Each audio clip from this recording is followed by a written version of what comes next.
सुनो, अगर आपके परिवार की सालाना इनकम 10 लाख से कम है तो यह वीडियो आपकी कॉलेज की फीस पूरी माफ करवाने में आपकी मदद करेगा। जी हां, अजीम प्रेमजी यूनिवर्सिटी की ये सीक्रेट स्कॉलरशिप कैसे मिलती है, चलो सीधे मुद्दे के ऊपर अपन बातचीत करते हैं।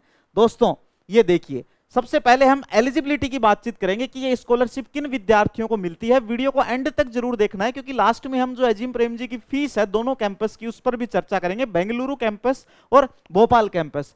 एलिजिबिलिटी की बातचीत करें तो जिन छात्रों की वार्षिक पारिवारिक आय 10 लाख रुपए से कम है, यानी जिनकी एनुअल इनकम जो है, एनुअली फैमिली इनकम 10 लाख रुपए से कम है, वो इस स्कॉलरशिप के पात्र हैं। वे छात्रवृत्ति के विभिन्न स्तरों के लिए आवेदन करने के पात्र हैं। छात्रवृत्ति यानी स्कॉलरशिप।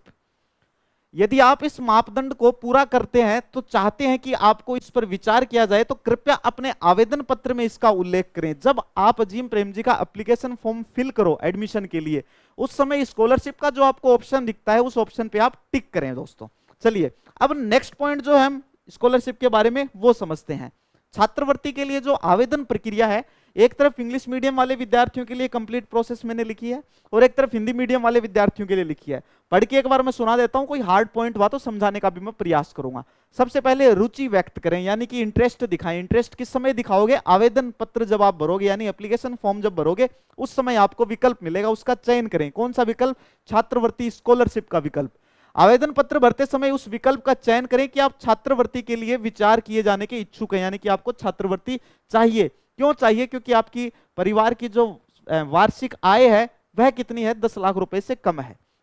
दस्तावेज आपको जमा करवाने हैं, कुछ इंपॉर्टेंट डॉक्यूमेंट्स जो हैं वो जमा कराने हैं। जैसे यदि आप प्रवेश के लिए शॉर्टलिस्ट किए जाते हैं, यानी अगर आपका एडमिशन होता है तो आपको एक विस्तृत छात्रवृत्ति फॉर्म भरना होगा। एक बड़ा फॉर्म मिलेगा आपको स्कॉलरशिप का, वो फॉर्म भरना होगा और निर्धारित समय सीमा के भीतर सहायक दस्तावेज जो हैं वो जमा करवाने होंगे। वो फॉर्म भरते समय उसके साथ जो जो डॉक्यूमेंट्स होते हैं वो आपको एक टाइम पीरियड दिया जाएगा, उस टाइम पीरियड में वो डॉक्यूमेंट्स आपको जमा करवाने होंगे।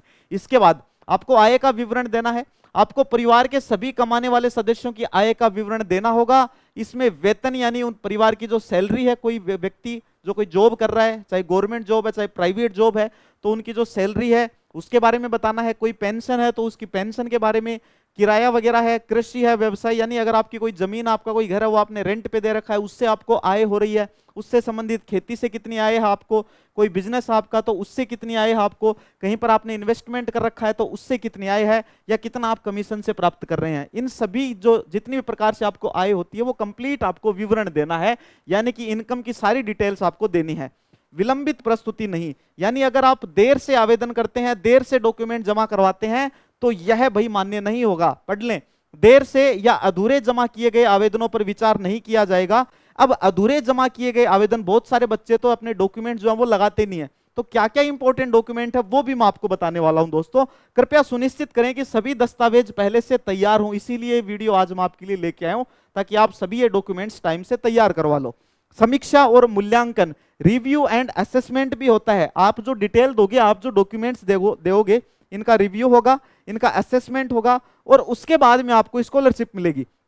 विश्वविद्यालय की छात्रवृत्ति समिति आवेदन की समीक्षा करेगी और स्पष्टीकरण या अतिरिक्त जानकारी के लिए आपसे संपर्क भी कर सकती है। इनकी जो कमेटी है, स्कॉलरशिप कमेटी, वो कमेटी जो है वो इसके ऊपर डिस्कशन करेगी, इसको रिव्यू करेगी, इसका असेसमेंट करेगी और हो सकता है तो आपसे बातचीत भी कर सकती है किसी मुद्दे को लेके। सत्यापन प्रक्रिया क्या रहेगी? एक तीसरी पार्टी, थर्ड पार्टी एजेंसी स्वतंत्र रूप से जमा किए गए वित्तीय विवरणों और दस्तावेजों का सत्यापन करेगी, यानी जितने भी विवरण आप जमा करवाओगे उनका सत्यापन होगा, उनको चेक किया जाएगा, उनका वेरिफिकेशन करवाया जाएगा। किसी भी विसंगति के कारण किसी भी समय प्रवेश प्रस्ताव वापस लिया जा सकता है। अगर आप कोई गलत इंफॉर्मेशन देते हो तो आपका एडमिशन भी कैंसिल हो सकता है, तो इस बात का विशेष ध्यान रखें। जब स्कॉलरशिप का फॉर्म है इसे आप बहुत ही केयरफुली जो है वो फिल करेंगे। अब क्या क्या डॉक्यूमेंट्स चाहिए? आवश्यक दस्तावेजों की सूची में क्या क्या है? पिता और माता के सभी बैंक स्टेटमेंट, अगर आपके पापा जी के 2 बैंक अकाउंट है, माता जी के 2-3 बैंक अकाउंट है या एक बैंक अकाउंट भी है, तो उनकी जो बैंक स्टेटमेंट है वो आपको चाहिएगा। अन्य योगदान देने वाले सदस्यों के बैंक स्टेटमेंट भी, यानी आपके जो परिवार है, परिवार को चलाने के लिए, उसके खर्चे चलाने के लिए अगर आपका परिवार का कोई और अन्य सदस्य आपको योगदान दे रहा है, तो कोई सहयोगी है जो आपका योगदान दे रहा है, तो वो स्टेटमेंट भी आपको देने हैं। पिछले 3 वर्षों के लेन देन सहित, यानी पिछले 3 साल के आपको बैंक स्टेटमेंट देने हैं। इसके बाद सक्षम वैधानिक प्राधिकरण यानी कंपिटेंट स्टैट्यूटरी अथॉरिटी से वैध आय प्रमाण पत्र, आपको आय प्रमाण पत्र देना होगा इन मामलों में जहां परिवार की आय 2.5 लाख रुपए से कम है। इसके बाद देखो, valid income certificate in case the family income is less than INR 2.5 lakhs, किसी की 2.5 लाख से इनकम कम है तो वहां पर उनको आय प्रमाण पत्र देना है। पिछले 3 वर्षों के आय का रिटर्न यानी ITR, इन मामलों में जहां परिवार के सदस्य की आय 2.5 लाख से अधिक है, भाई जिनकी सालाना इनकम 2.5 लाख से अधिक है उनको तो ITR देनी है अपनी। ITR कब की? पिछले 3 वर्षों की ITR देनी है, इनकम टैक्स रिटर्न फाइल जो होती है वो ITR। और जिनकी आय 2.5 लाख से कम है उनको क्या करना है? आय प्रमाण पत्र बनवाना है भाई। इसके बाद पिछले 3 वर्षों के लेखा परीक्षित लाभ और हानि खाते, audited profit and loss account statements का विवरण, यदि सदस्य स्वनियोजित यानी अगर सेल्फ एम्प्लॉयड है तो आपको कोई बिजनेस वगैरह ऐसा कुछ है तो ऑडिट देनी है आपको। इसके बाद अन्य दस्तावेज देखें तो इसमें क्या क्या आएगा? आपकी salary slip, form 16 issued by the employer, medical documents है ना, फॉर्म 16 जो भी आपके घर में जॉब करते हैं उनको अच्छे से डिटेल से पता है, वो आपको अवेलेबल करवा देंगे, कोई टेंशन की बात नहीं है। बाकी कोई भी दिक्कत होती है आप कमेंट सेक्शन में कमेंट करके पूछ सकते हैं भाई।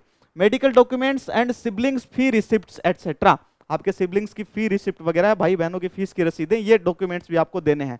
अब नीचे एक नोट दिया हुआ है, ये ध्यान से पढ़ोगे भाई। यदि हमें कोई भी दस्तावेज गलत या जाली फाल्सिफाइड पाया जाता है तो हम प्रवेश के प्रस्ताव यानी ऑफर ऑफ एडमिशन को वापस लेने का अधिकार सुरक्षित रखते हैं, यानी हमारे पास ये अधिकार है। अगर आपने कोई जाली इंफॉर्मेशन दी, जाली डॉक्यूमेंट बनवाया, आपने ज्यादा चतुरता दिखाई तो आपका एडमिशन जो है वो कैंसिल हो जाएगा। अब हम बातचीत करेंगे कि भाई जिनको स्कॉलरशिप नहीं मिलती है उन बच्चों की फीस क्या क्या है। एक चीज और बता देता हूं, किसी बच्चे को 100% स्कॉलरशिप मिलती है, किसी को 90 भी मिल सकती है, किसी को 80 भी मिल सकती है। ये डिपेंड करता है नेट पे। नेशनल एंट्रेंस टेस्ट जो होता है अजीम प्रेमजी यूनिवर्सिटी कंडक्ट करवाती है, सिर्फ अपने लिए ही कंडक्ट करवाती है।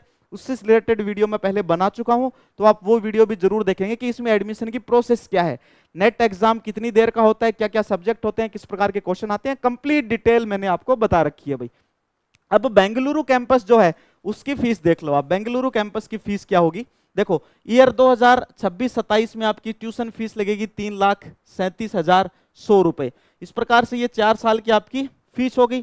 टोटल फीस हो गई ये 14,74,000। और जिन बच्चों को 100% स्कॉलरशिप मिलती है, 90% स्कॉलरशिप मिलती है, ज्यादा से ज्यादा स्कॉलरशिप जिन बच्चों को मिलती है उनको यूनिवर्सिटी की तरफ से लैपटॉप वगैरह भी मिलता है बेटा, लैपटॉप वगैरह भी दिया जाता है। तो प्लीज आप इसका फॉर्म जरूर अप्लाई करेंगे, है ना। हमारे कुछ स्टूडेंट है जो इस चीज का फायदा उठा रहे हैं और बड़ा मजा आ रहा है उनको, पढ़ाई भी बड़ी शानदार हो रही है। बच्चे बोल रहे हैं सर बिल्कुल सही जगह गए हैं, अब जीवन बन गया हमारा। अब जो भोपाल कैंपस है उसकी फीस आप देख लेंगे, टोटल यही फीस लगती है, बस थोड़ा सा यहाँ आंकड़ों में आपको फर्क नजर आएगा। वही फीस है एग्जैक्ट 14,74,700, 14,74, सॉरी ये कितनी थी 700 और ये कितनी है 14,74,800, लगभग यही फीस है। एकोमोडेशन फीस आपकी ये आ चुकी है। तो ये फीस से रिलेटेड डेटा हो गया। अब किसी भी बच्चे को किसी भी प्रकार का अगर सवाल करना हो तो प्लीज कमेंट सेक्शन में जरूर करें।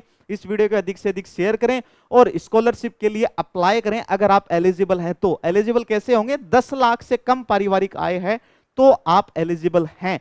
10 लाख से ज्यादा आपकी सालाना इनकम है फिर आप एलिजिबल नहीं है। तो इस बात का विशेष ध्यान रखना। कोई भी फ्रॉड डॉक्यूमेंट आपको नहीं बनवाना है, जाली दस्तावेज नहीं चलेंगे। अगर इस तरह के फॉर्म्स आपने बनवाए तो आपका जो एडमिशन हो रखा है वह भी कैंसिल हो सकता है। तो इस बात का विशेष ध्यान रखेंगे मेरे बच्चों। जुड़े रहिए इस प्रकार की इंफॉर्मेशन के लिए हिमालय जॉब के इस यूट्यूब प्लेटफॉर्म से। तो चलिए मिलते हैं नेक्स्ट प्यारे से वीडियो में, तब तक के लिए मुझे आज्ञा दें। Thank you very much.